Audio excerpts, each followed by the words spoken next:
Hello everyone, welcome to day 25 of my history class. और आज की क्लास में भी हम मॉडर्न इंडिया की हिस्ट्री को कंटिन्यू रखेंगे। तो आइए आज की क्लास को स्टार्ट करते हैं बिना टाइम वेस्ट किए। तो question number 1, those who joined Mahatma Gandhi during the Champaran struggle included. इनमें से कौन कौन महात्मा गांधी के साथ चंपारण संघर्ष में शामिल थे? ए वल्लभ भाई Patel and Vinoba Bhave, B Jawaharlal Nehru and Rajendra Prasad, C Mahadev Desai and Maniben Patel, या डी राजेंद्र प्रसाद एंड अनुग्रह नारायण सिन्हा। तो इसका करेक्ट आंसर है आपका option number D, doctor Rajendra Prasad and Anugrah Narayan Sinha. ये जब गांधी जी चंपारण में गए थे 1917 में, तो इनके साथ एमिनेंट लॉयर्स की एक टीम थी कि वो फिर सुने उनके कि क्या प्रॉब्लम्स है किसानों का, उनका क्या लीगल रेमेडी की जा सकती है। तो गांधी जी क्योंकि स्टार्टिंग में लीगली चीज़ों को चैलेंज करने में काफ़ी भरोसा रखते थे, तो ये लॉयर्स की एक टीम को लेके गए जिसके अंदर थे ब्रिज किशोर प्रसाद, राजेंद्र प्रसाद, अनुग्रह नारायण सिन्हा और यहाँ तक कि आचार्य कृपलानी भी थे। आचार्य कृपलानी खैर लॉयर नहीं थे, आचार्य कृपलानी तो अपने ध्यान एक टीचर थे, बट ये भी गए थे चंपारण में। Second, the book prison diary was written by. Book prison diary किसके द्वारा लिखी गई थी? A Mahatma Gandhi, B V D. Savarkar, C Jayaprakash Narayan, या डी मोरारजी देसाई। तो इसका करेक्ट आंसर है आपका option number C, Jayaprakash Narayan. जो जयप्रकाश नारायण, इन्होंने मोस्ट प्रोबेबली ये वो लिखी थी शायद 1975 में, और पब्लिश शायद ये 1977 में पहली बार हुई थी, जहां तक मुझे ध्यान आ रहा है। आपको ध्यान है 75 टू 77 अपने इमरजेंसी चली थी, तो शायद ये तब की है। Who was the first Indian chief of Indian Air Force? भारतीय वायुसेना के पहले प्रमुख कौन थे? ए देवी प्रसाद चौधरी, बी सुब्रतो मुखर्जी, सी रामदास कटारी, या डी अर्जन सिंह। तो इसका करेक्ट आंसर है आपका option number B, Subroto Mukherjee. जो ये 1 अप्रैल 1954 को बने थे आपके इंडियन एयर फोर्स के एयर मार्शल। ठीक है, सॉरी, एयर चीफ मार्शल की ली थी, या जिसे अपने कहते हैं चीफ ऑफ एयर स्टाफ। ठीक है, पहले इनको कहते थे commander in chief of Indian air force, लेकिन बाद में ये जो डेजिग्नेशन है चेंज कर दिया गया था 1955 के अंदर। इसको पोस्ट को नाम दे दिया था अपन ने चीफ ऑफ एयर स्टाफ। ठीक है, ये एक और सिग्निफिकेंट बात सुब्रतो मुखर्जी के बारे में कि ये लॉन्गेस्ट सर्विंग चेयरमैन थे चीफ्स ऑफ स्टाफ कमिटी के। Longest serving chairman of chiefs of staff committee. Chiefs of staff committee अभी ये सीज कर दी, मतलब ये बंद हो गई, और इसकी जगह वो आपका चीफ ऑफ डिफेंस स्टाफ आ चुका है। ठीक है, तो उससे पहले ये चीफ ऑफ स्टाफ कमिटी थी और इसके ये चेयरमैन थे लॉन्गेस्ट सर्विंग। तो क्वेश्चन ये भी बन सकता है भाई ये चीफ ऑफ डिफेंस स्टाफ किस ऑफिस को बंद करके ये ऑफिस स्टार्ट किया गया? तो ये क्वेश्चन, इसका आंसर हो जाएगा chairman of the chief of staff committee. ठीक है, याद रखिएगा। Where did Mahatma Gandhi first apply his technique of satyagraha. Mahatma Gandhi ने अपनी सत्याग्रह तकनीक का पहला प्रयोग कहां किया था? A Dandi, B Champaran, C England, या डी साउथ अफ्रीका। तो इसका करेक्ट आंसर है आपका option number D, South Africa. South Africa में गांधी जी ने 1906 में किया था ये पहला प्रयोग, क्योंकि वहां पे जो ये इंडियंस थे उनके अगेंस्ट डिस्क्रिमिनेशन हो रहा था ट्रांसवाल के अंदर स्पेसिफिकली। ये मतलब लॉ लेके आ गए थे वहां पे साउथ अफ्रीका के अंदर की ऑब्लिगेटरी पैसेज रखे जाएं और वगैरह। तो ये इंडियंस के साथ काफी ज्यादा डिस्क्रिमिनेशन हो रहा था, उसके अगेंस्ट गांधी जी ने 1906 के अंदर सत्याग्रह स्टार्ट किया था और 1908 में ये अरेस्ट हो गए थे। Who was the first Indian Chief of Navy Staff? भारतीय नौसेना के पहले भारतीय प्रमुख कौन थे? ठीक है, तो ए देवी प्रसाद चौधरी, बी जयंत गणपत नदकर्णी, सी रामदास कटारिया, डी सरदारी लाल मातृदास नंदा। तो इसका करेक्ट आंसर है आपका ऑप्शन नंबर सी, रामदास कटारी, आर डी कटारी। ये आपके वैसे तो 3rd chief of naval staff थे, लेकिन फर्स्ट इंडियन थे जो कि इन्होंने की ये पोस्ट होल्ड की थी। और ये कब बने थे? 1958 के अंदर बने थे। ठीक है, the sati system was abolished in the year. Sati प्रथा किस वर्ष समाप्त कर दी गई थी? A 1829, B 1831, C 1834, D 1827। तो इसका करेक्ट आंसर है ए 1829। तो ये जो बंगाल सती रेगुलेशन, ये आपको ध्यान है, इसने सती बैन की थी। मैं पहले ही बता चुका था बंगाल सती रेगुलेशन। और ये कौन लेके आए थे? Lord William Bentinck. सबको पता है, तो इन डिटेल्स में ज्यादा पढ़ने की जरूरत नहीं है। Who is the first Indian chief of defence staff? Bharat के पहले रक्षा प्रमुख कौन है? A K M. Cariappa, B Sam Manekshaw, C Bipin Rawat या D M M. Naravane. M M. Naravane तो आपके करंट जो है आर्मी चीफ, और ये आपके बिपिन रावत हैं। बिपिन रावत आपके 27th आर्मी चीफ थे, chief of army staff, COAS, chief of. तो ये अभी कब अपॉइंट हुए थे? ये अपॉइंट हुए थे 1 जनवरी 2020 को, इन्होंने जो अपना ऑफिस एज्यूम किया था चीफ ऑफ डिफेंस स्टाफ का। The Poona pact signed in 1932 provided for. 1932 में हस्ताक्षरित पूना समझौता के तहत क्या प्रावधान किया गया था? A the creation of dominion status for India, Bharat के लिए अधिराज्य दर्जे का निर्माण। B separate electorates for Muslim, मुस्लिमों के लिए पृथक निर्वाचन क्षेत्र। C separate electorates for Harijan, हरिजनों के लिए पृथक निर्वाचन क्षेत्र। या D joint electorate with reservation for Harijans, संयुक्त निर्वाचन क्षेत्र जिसमें हरिजनों का आरक्षण हो। तो ये आपका करेक्ट आंसर है ऑप्शन नंबर डी। ये पूना पैक्ट जो हुआ था 1932 के अंदर, ये बिल्कुल बीच का रास्ता था दोनों के लिए। इसके अंदर गांधी जी की भी बात रखी गई और डॉक्टर B.R. अम्बेडकर की भी बात रखी गई थी। दोनों की, दोनों बीच में आए थे। ये कह सकते हैं प्रॉपर मिडिल ग्राउंड था पूना पैक्ट जो कि साइन हुआ था, और इसने हिंदू सोसाइटी को डिवाइड होने से बचा लिया था। तो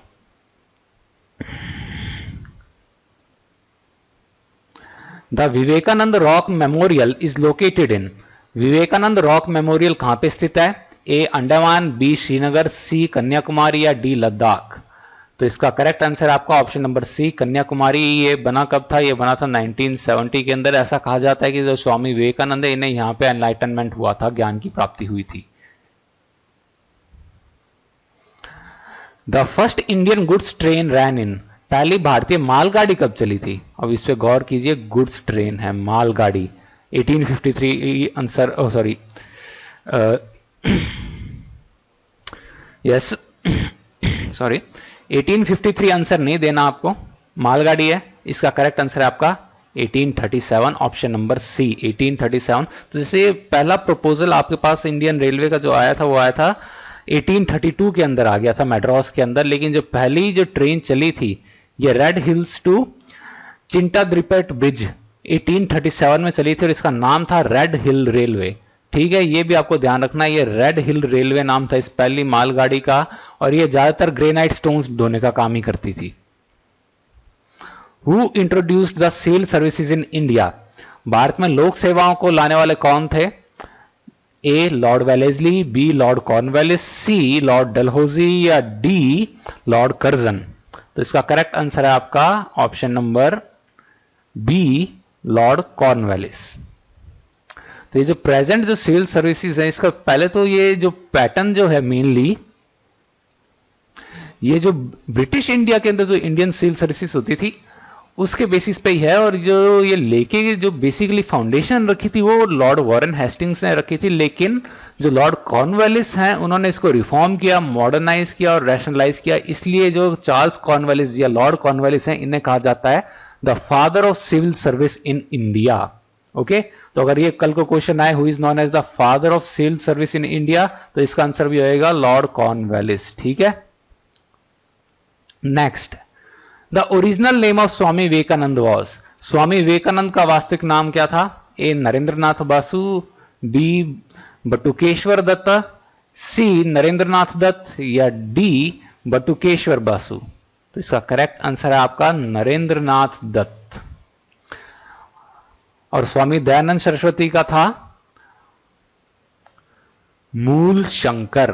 ठीक है, वो भी आपको याद रखना है, स्वामी दयानंद सरस्वती का मूल Shankar. Who coined the slogan जय जवान जय किसान। जय जवान जय किसान का नारा किसने दिया? ए सरदार पटेल, बी लाल बहादुर शास्त्री, सी अटल बिहारी वाजपेयी या डी जवाहरलाल नेहरू। देखिए, अटल बिहारी वाजपेयी ने दिया था जय जवान जय किसान जय विज्ञान। जय जवान जय किसान दिया था ये लाल बहादुर शास्त्री जी ने। ठीक है,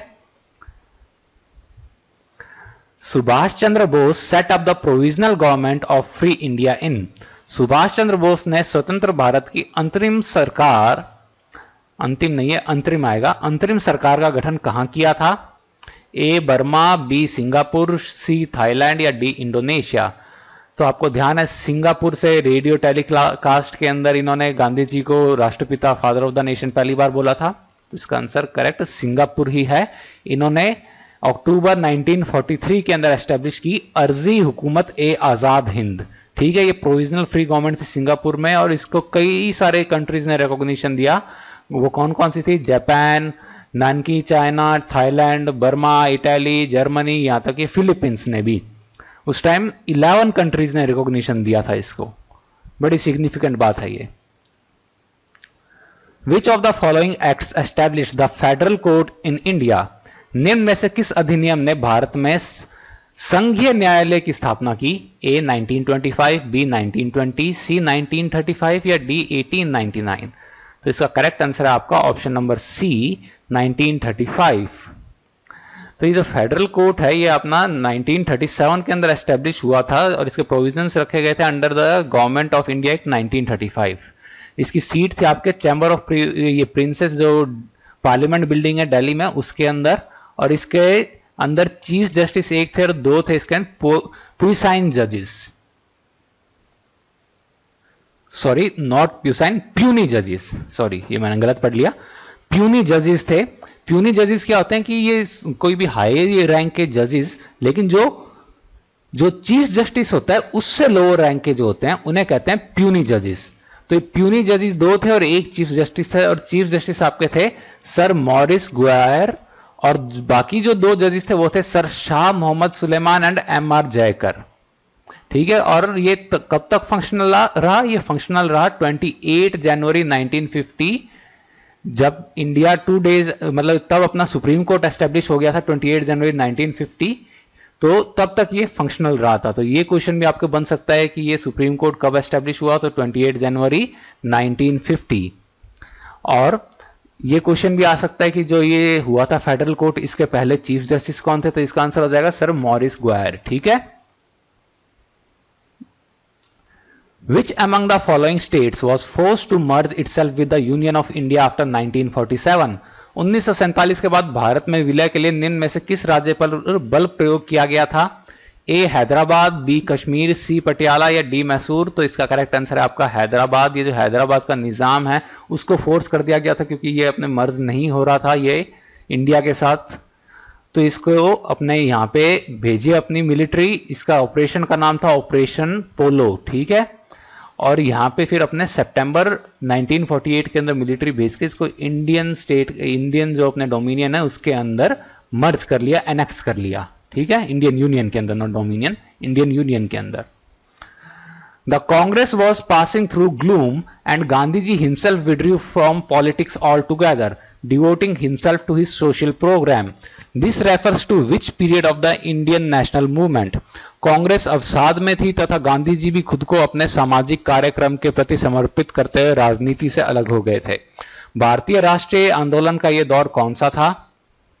ए world wide depression of 1930s, 1930 की विश्वव्यापी मंदी, B post non cooperation phase, असहयोग आंदोलन के बाद की अवधि, C failure of round table conference and its aftermath, गोलमेज सम्मेलन की असफलता तथा इसके परिणाम, या D none of the above, उपरोक्त में से कोई नहीं।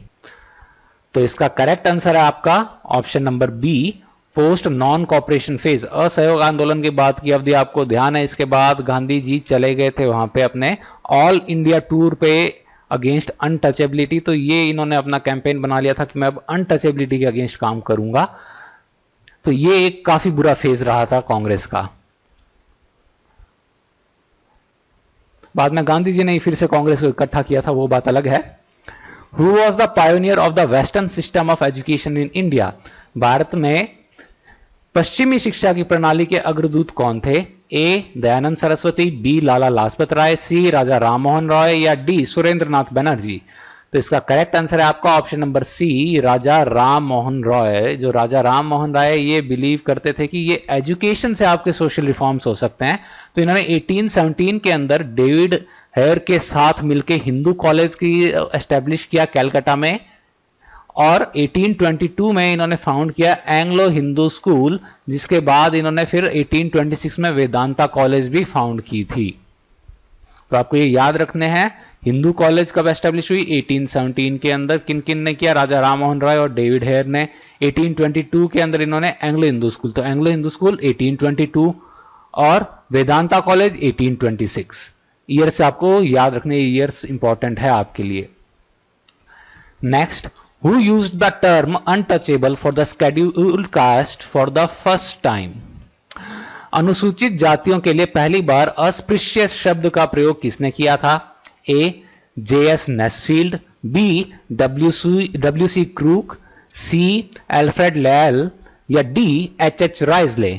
तो इसका करेक्ट आंसर है आपका ऑप्शन नंबर डी, H.H. राइजले। जो ये H.H. राइजले, हर्बर्ट होप राइजले, ये ब्रिटिश एथनोग्राफर थे और कॉलोनियल एडमिनिस्ट्रेटर थे और इंडियन सिविल सर्विसेज के मेंबर थे, और इन्होंने काफी एक्सटेंसिव स्टडीज की थी ट्राइब्स और कास्ट बंगाल प्रेसिडेंसी की। ठीक है। The governor general of India impeached by the house of Commons in England was? Bharat का वह गवर्नर जनरल जिस पर इंग्लैंड के हाउस ऑफ कॉमन्स में महाभियोग चलाया गया था? A. Warren Hastings, B. Cornwallis, C. Wellesley या डी. William Bentinck? तो इसका करेक्ट आंसर है आपका option number A, Warren Hastings. ये वॉरेन हेस्टिंग्स के ऊपर चलाया था लेकिन ये असफल रहा था। इसके अंदर वॉरेन हेस्टिंग, आपको ध्यान है, was the first governor general of India. ये 1772 टू 1785 रहे थे, और sorry first governor general Bengal के थे ये फर्स्ट गवर्नर जनरल, ठीक है, not India. When did the Indian Independence Act 1947 get royal assent? भारतीय स्वतंत्रता अधिनियम 1947 कब प्रभाव में आया? A. January 20, 1947, B. March 15, 1947, C. August 15, 1947 या D. July 18, 1947? तो इसका करेक्ट आंसर है आपका जुलाई 18, 1947। तो इसके अंदर क्या था, ये आपको रॉयल एसेंट दे दिया था कि ये इंडिया और पाकिस्तान दो सेपरेट नेशंस बनेंगे। कब ये बनेंगे? 15 अगस्त के अंदर ये एग्जिस्टेंस में आ जाएंगे। Okay. On 30 December 1943 Subhash Chandra Bose hosted INA flag in a town in which state और union territory is that town now? 30 दिसंबर 1943 को सुभाष चंद्र बोस ने एक शहर में INA का झंडा फहराया था। वह शहर अब किस राज्य या केंद्र शासित प्रदेश में है? A. Andaman and Nicobar Islands, B. Tripura, C. Manipur या डी. मिजोरम? तो इसका करेक्ट आंसर है आपका option number A, Andaman and Nicobar Islands. Sorry. तो ये कहां पे इन्होंने फहराया था? ये जिम खाना क्लब पोर्ट ब्लेयर के अंदर इन्होंने फहराया था तिरंगा झंडा। कब? 30 दिसंबर 1943। ये आपको पूरी डेट याद रखनी है, 30 दिसंबर 1943 पूरी डेट आपको याद रखनी है, ऐसे नहीं 1943 याद कर जाएं। 30 दिसंबर 1943 कब? ये जिमखाना कहां पे? Sorry, gymkhana club Port Blair में। Which one of the following is not correct about the Cabinet Mission Plan? Cabinet Mission योजना के बारे में निम्न में से कौन सा कथन सही नहीं है? A. Constitution framing right, B. पहला संविधान निर्माण का अधिकार, बी. प्रोविंशियल ग्रुपिंग प्रांतीय समूहीकरण, सी. एक्सेप्टेंस ऑफ पाकिस्तान पाकिस्तान की स्वीकार्यता या D. Interim cabinet of Indians भारतीयों की अंतरिम कैबिनेट? तो इसका करेक्ट आंसर है आपका option number C, acceptance of Pakistan. Next, who among the following revolutionaries was executed by the British? निम्न में से किस क्रांतिकारी को अंग्रेजों के द्वारा मौत की सजा दी गई थी? ए. जतिन दास, बी. चंद्रशेखर आजाद, सी. राजगुरु या डी. कल्पना दत्त? तो इसका करेक्ट आंसर है आपका ऑप्शन नंबर सी, राजगुरु। आपको ध्यान है कि राजगुरु को फांसी हुई थी 23 मार्च 1931 में, जो शहीद भगत सिंह और शहीद सुखदेव थापर के साथ। तो ये हमें ध्यान है, ये डेट तो सबको याद होगी, ठीक है। ये किस लिए हुई थी? ये जो सब इंस्पेक्टर सॉन्डर्स के मर्डर केस में कई बार मैं बता चुका हूं, यहां पे लिखा भी हुआ है। The famous song Raghupati Raghav Raja Ram was sung during the Dandi March by the renowned musician। प्रसिद्ध गीत रघुपति राघव राजा राम को दांडी यात्रा के दौरान किस लोकप्रिय संगीतकार के द्वारा गाया गया था? ए. मल्लिकार्जुन मंसूर, बी. दिगंबर विष्णु पालुस्कार, सी. ओंकार नाथ ठाकुर या डी. कृष्णराव शंकर पंडित? तो इसका करेक्ट आंसर है आपका option number B, Digambar Vishnu Paluskar. Next, the Hindustan Socialist Republican Association HSRA was formed in the year with the aim to overthrow the British? Hindustan Socialist Republican Association HSRA का गठन किस वर्ष में हुआ था अंग्रेजों को उखाड़ फेंकने के उद्देश्य से? A 1930, B 1922, C 1928 या D 1921? तो इसका करेक्ट आंसर है आपका ऑप्शन नंबर सी 1928। आपको ध्यान है HSRA का पहला नाम था हिंदुस्तान रिपब्लिकन एसोसिएशन। HSRA ये आपके फिरोज शाह कोटला दिल्ली के अंदर एस्टेब्लिश की गई थी, किसके द्वारा? Chandrashekhar Azad, Bhagat Singh, Sukhdev and others. और इसका पहला नाम जैसे मैंने बताया था ये HRA था, और इनका जो रिटन कॉन्स्टिट्यूशन था और पब्लिश मैनिफेस्टो जिसका टाइटल था द रेवोल्यूशनरी, ये एक एविडेंस की तरह प्रोड्यूस किया गया था काकोरी कॉन्स्पिरेसी केस 1925 के अंदर। Who among the following leaders proposed to adopt complete independence as the goal of the Congress in the Ahmedabad session of 1920? निम्नलिखित नेताओं में से किसने 1920 के अहमदाबाद सत्र में कांग्रेस के लक्ष्य के रूप में पूर्ण स्वतंत्रता को स्वीकार करने का प्रस्ताव रखा था? ए जवाहरलाल नेहरू, बी अबुल कलाम आजाद, सी हसरत मोहानी या डी महात्मा गांधी? तो ये आपका करेक्ट आंसर है आपका ऑप्शन नंबर सी हसरत मोहानी। तो हसरत मोहानी थे ये इंडियन एक्टिविस्ट और फ्रीडम फाइटर थे और leader of communist party of India थे। तो इन्होंने स्वामी कुमारानंद के साथ मिलके ये अपने अहमदाबाद सेशन के अंदर इंडियन नेशनल कांग्रेस का उसके अंदर ये डिमांड रखी थी कि अपने पूर्ण स्वराज यानी कि कंप्लीट इंडिपेंडेंस लें। ये अहमदाबाद सेशन जहां तक मुझे ध्यान आ रहा है 1920 में नहीं 1921 के अंदर हुआ था। क्वेश्चन में 1920 लिखा हुआ है ना? हाँ नहीं, 1921 में हुआ था। 1920 में तो आपको ध्यान है कैलकाटा का स्पेशल सेशन हुआ था और ये नागपुर सेशन हुआ था। ये जो अहमदाबाद सेशन 1921 के अंदर हुआ था, ये क्वेश्चन के अंदर गलत दे रखा है। और इसके प्रेसिडेंट थे आपके CR दास और हकीम अजमल खान आपके एक्टिंग प्रेसिडेंट थे इसके अंदर। ठीक है, तो ये आपको याद रखना है। 1921 के अंदर हुआ था, करेक्शन कर लीजिएगा।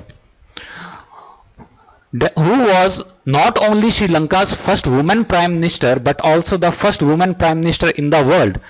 कौन ना केवल श्रीलंका की पहली महिला प्रधानमंत्री थी बल्कि दुनिया की पहली महिला प्रधानमंत्री भी थी? ए सिरिमावो भंडारनायके, बी उपेक्षा स्वरानमली, सी रोजी सेनानायके या डी चंद्रिका कुमार टुंगा? तो इसका करेक्ट आंसर है आपका सिरिमावो भंडारनायके। ये कब बनी थी? ये 1960 में बनी थी, श्रीलंका की प्राइम मिनिस्टर। अब देखिए अपना जो इंडियन सब कॉन्टिनेंट कितना प्रोग्रेसिव था। इंदिरा गांधी आपकी बन गई थी शास्त्री जी की डेथ के बाद 66-67 के अराउंड, 67 के अराउंड आई गेस 66-67 में, और ये 60 के अंदर बन गई। और आप देखेंगे अभी तक यूएस की एक भी फीमेल प्रेसिडेंट नहीं हुई है।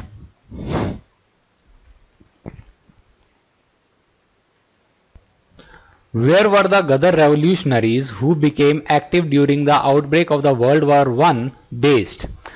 प्रथम विश्व युद्ध के दौरान सक्रिय हुए गदर क्रांतिकारी कहां के थे? A South America, B Central America, C North America या डी वेस्ट अमेरिका? आपको ध्यान है ये सैन फ्रांसिस्को में हुआ था। सैन फ्रांसिस्को कैलिफोर्निया के अंदर है। ये आपका है नॉर्थ अमेरिका के अंदर। और कैलिफोर्निया आपको ध्यान है यूएस के अंदर है। और यूएस कैलिफोर्निया के गवर्नर के जो पोस्ट होती है ये कहा जाता है जैसे कि यूएस के प्रेसिडेंट के बाद आप सबसे पावरफुल आप मान सकते हैं। जैसे अपने होता है ना उत्तर प्रदेश का चीफ मिनिस्टर अपने प्राइम मिनिस्टर के बाद सबसे मतलब सिग्निफिकेंट पोस्ट मानी जाती है, तो वैसे ही ये वाला हाल यहां पे है। विच movement got the support both from Hindus and Muslims? किस आंदोलन को हिंदुओं तथा मुसलमानों दोनों का समर्थन मिला था? A non cooperation movement, B quit India movement, C Champaran satyagraha या डी एंटी पार्टीशन मूवमेंट?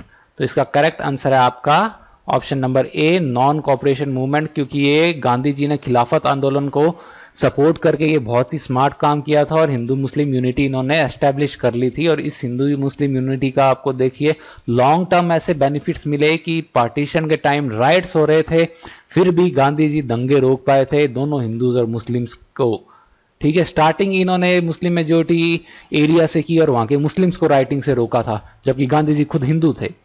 तो देखिए इसका कितना लॉन्ग टर्म में फायदा हुआ। Give the location of the decisive battle of the second Anglo Sikh war? दूसरा निर्णायक एंग्लो सिख युद्ध किस स्थान पर हुआ था? ए चिलियावाला, बी गुजरात, सी रामनगर या डी बुद्देवाल। तो इसका करेक्ट आंसर है आपका ऑप्शन नंबर बी गुजरात। तो ये गुजरात के अंदर हुआ था। कब हुआ था ये? 1849 के अंदर फाइट किया गया था। इसके अंदर सिख एम्पायर को रिप्रेजेंट किया था महाराजा दिलीप सिंह, जो कि उस टाइम बच्चे थे और ब्रिटिश कस्टडी में थे लाहौर के अंदर। ठीक है, ब्रिटिश ईस्ट इंडिया कंपनी के अगेंस्ट हुआ था। सिख आर्मी हार गई थी, ब्रिटिश आर्मी और Bengal army forces British East India company की उसके अगेंस्ट लड़े थे और हार गए थे ये। Name the governor general who accepted the view of Macaulay to make English as the medium of instruction. उस गवर्नर जनरल का नाम बताएं जिसने अंग्रेजी को शिक्षा का माध्यम बनाने के मैकेले के विचार को स्वीकार किया था। A Lord Canning, B Lord Ripon, C Lord Lytton या डी लॉर्ड विलियम बेंटिक। तो ये शायद ऐसा सिमिलर क्वेश्चन आपने पहले कर भी चुके हैं। इसका करेक्ट आंसर है आपका लॉर्ड विलियम बेंटिक। उसमें शायद रिवर्स क्वेश्चन था, ज्यादा मुझे ध्यान आ रहा है उस टाइम अपना। ठीक है, तो इसके अंदर मैकेलेज मिनट्स आपको ध्यान होंगे, मैकेलेज मिनट्स ऑफ 1835, इसके साथ आपको बनाया गया था इंग्लिश ऑफिशियल लैंग्वेज अपनी इंडिया की।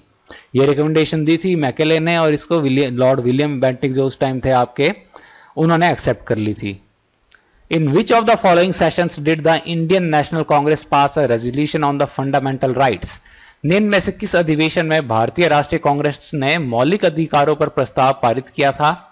ए Lahore session of 1929, B Lucknow session of 1916, C Karachi session of 1931 या डी चेन्नई सेशन ऑफ 1927। तो जो करेक्ट आंसर है option number C Karachi session of 1931, जिसको कि प्रिसाइड किया था सरदार वल्लभ भाई पटेल ने, और ये रेजोल्यूशन जो लेके आए थे वो थे आपके Pandit Jawaharlal Nehru. Where did the so called black hole tragedy take place? तथाकथित ब्लैक होल त्रासदी किस स्थान पर हुई थी? A Dacca, B Munger, C Calcutta या डी मुर्शिदाबाद। तो इसका करेक्ट आंसर है आपका option number C Calcutta.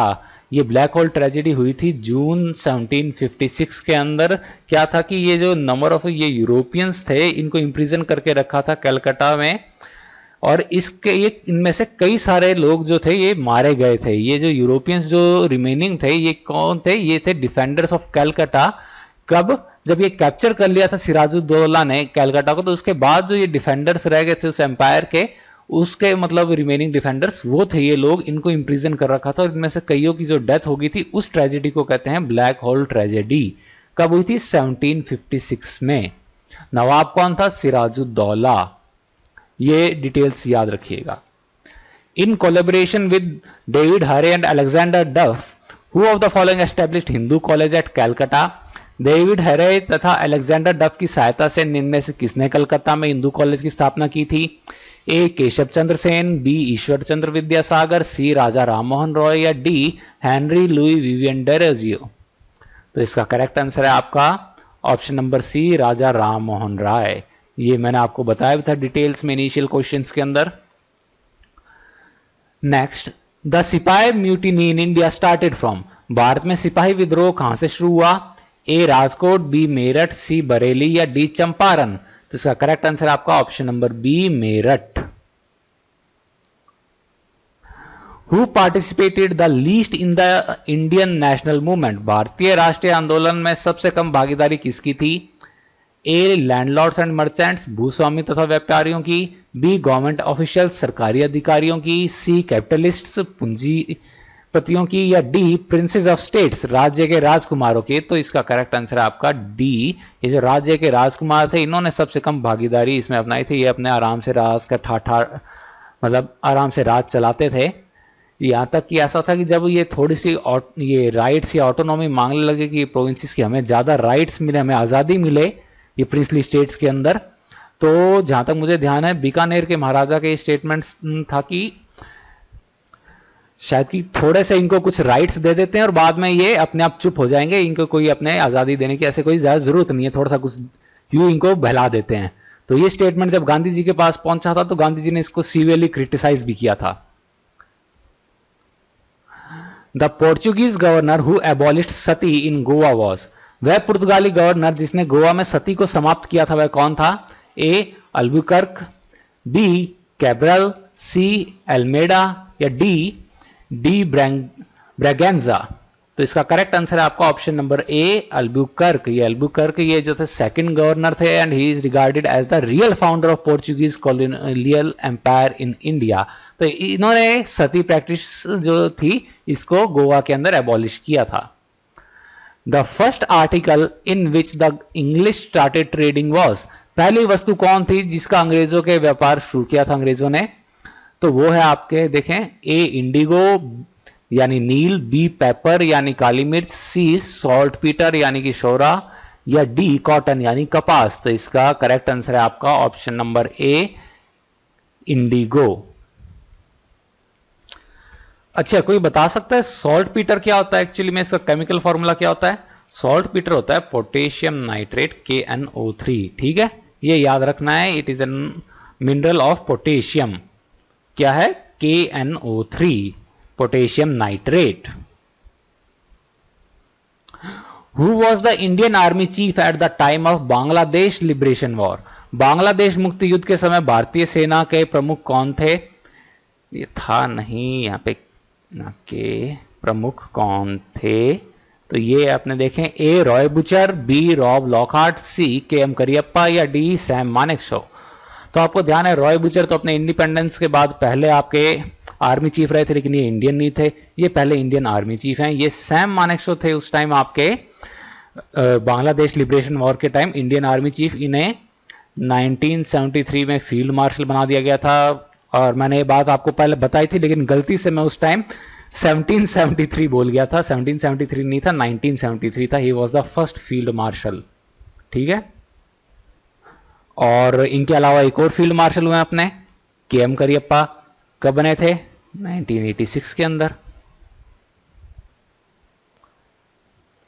Who among the following was not a party to the coalition that fought against the English in the Battle of Buxar? Buxar की लड़ाई में अंग्रेजों के विरुद्ध लड़ने वाले गठबंधन में निम्न में से कौन शामिल नहीं था? ए मीर कासिम, बी मीर जाफर, सी शुजाउद्दौला या डी शाह आलम सेकंड।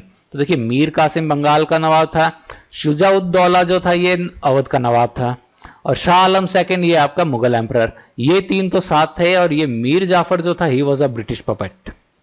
ठीक है, तो करेक्ट आंसर आपका option number B Mir Jafar. What satyagraha was held at Nagpur in 1923? 1923 में नागपुर में किस सत्याग्रह का आयोजन किया गया था? A salt satyagraha, B individual satyagraha यानी व्यक्तिगत सत्याग्रह, सी रेड सत्याग्रह या डी फ्लैग सत्याग्रह यानी झंडा सत्याग्रह। तो आंसर ये आपका है ऑप्शन नंबर डी झंडा सत्याग्रह। तो ये सत्याग्रह जो था ये नागपुर में 1923 के अंदर हुआ था, और इसके अंदर क्या बेसिकली डिमांड थी? ये डिमांड थी कि हमें अपना जो राष्ट्रीय ध्वज है उससे फहराने की आजादी मिले, जो नेशनलिस्ट फ्लैग है उसको। Who started the Ahmadiyya movement in 1889? 1889 के अंदर अहमदिया आंदोलन की शुरुआत किसने की थी? ए अल्ताफ हुसैन, बी शिबली मोहानी, सी मिर्जा गुलाम अहमद या डी नजीर अहमद। तो इसका करेक्ट आंसर है आपका ऑप्शन नंबर सी मिर्जा गुलाम अहमद। ये अहमदिया कम्युनिटी ये पाकिस्तान के अंदर आपको अब मिलेगी, और इनसे मुस्लिम होने का जो राइट है वो छीन लिया गया, और they are the one of the prosecuted communities in Pakistan. इस कम्युनिटी का बहुत बुरा हाल है पाकिस्तान में।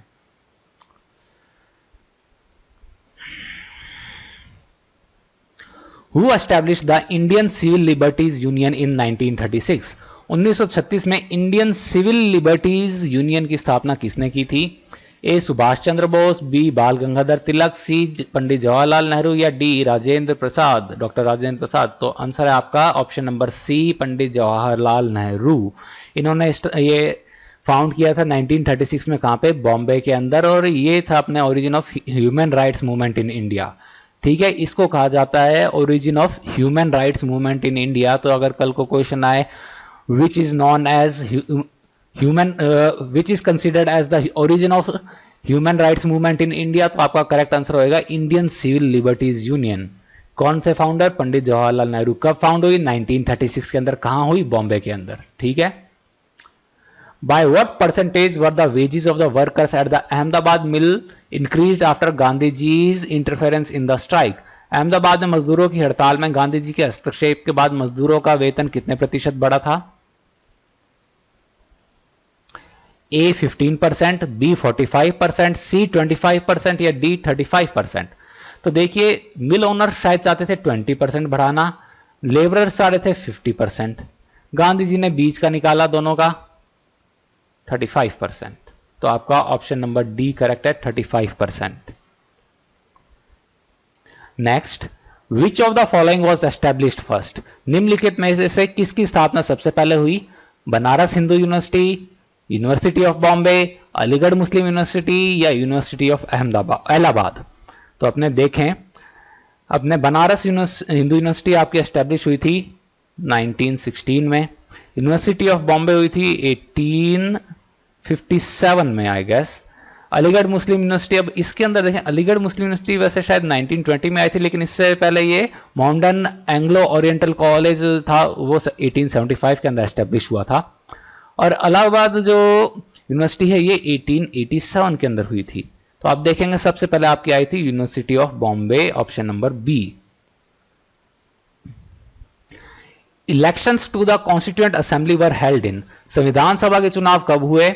ए जुलाई 1946, बी सितंबर 1946, सी नवंबर 1945 या डी जनवरी 1946?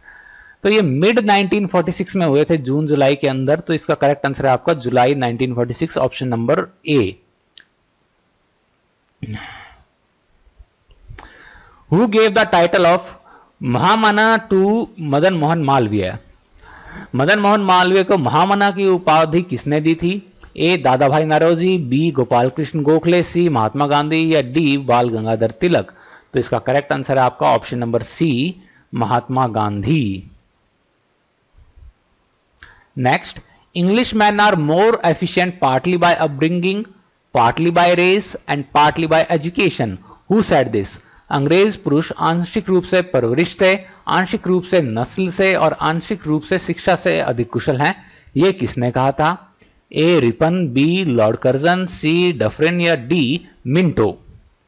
तो इसका करेक्ट आंसर है आपका option number B, Lord Curzon.